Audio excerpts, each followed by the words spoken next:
തുടക്കത്തിൽ ഞാൻ പറഞ്ഞല്ലോ, എന്ത് കാരണമാണെങ്കിലും ശരി, ഈ സമയത്ത് ആര് പ്രകോപനമുണ്ടാക്കിയാലും ആ പ്രകോപനം ഉണ്ടാക്കാൻ ശ്രമിക്കുന്നത് എൻ്റെ പ്രിയപ്പെട്ട സഖാവ് ശിവൻകുട്ടിയാണെങ്കിൽ പോലും പ്രകോപിക്കപ്പെടാൻ CPI ഇല്ല.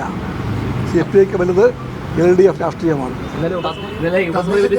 തദ്ദേശത്തിനൊപ്പം ഈ ഘട്ടത്തിൽ നമ്മുടെ മന്ത്രി ശിവൻകുട്ടി ഇങ്ങനെ പറയുന്നത് എന്തുകൊണ്ടായിരിക്കും? ഒരു ആലോചനയില്ലാതെ CPM-ന്റെ അല്ലെങ്കിൽ മുഖ്യമന്ത്രിയുടെ ഒന്നും പിന്തുണയില്ലാതെ അദ്ദേഹം പറയുമോ? തുടക്കത്തിൽ ഞാൻ പറഞ്ഞല്ലോ, എന്ത് കാരണമാണെങ്കിലും ശരി, ഈ സമയത്ത് ആര് പ്രകോപനമുണ്ടാക്കിയാലും ആ പ്രകോപനം ഉണ്ടാക്കാൻ ശ്രമിക്കുന്നത് എൻ്റെ പ്രിയപ്പെട്ട സഖാവ് ശിവൻകുട്ടിയാണെങ്കിൽ പോലും പ്രകോപിക്കപ്പെടാൻ CPI ഇല്ല.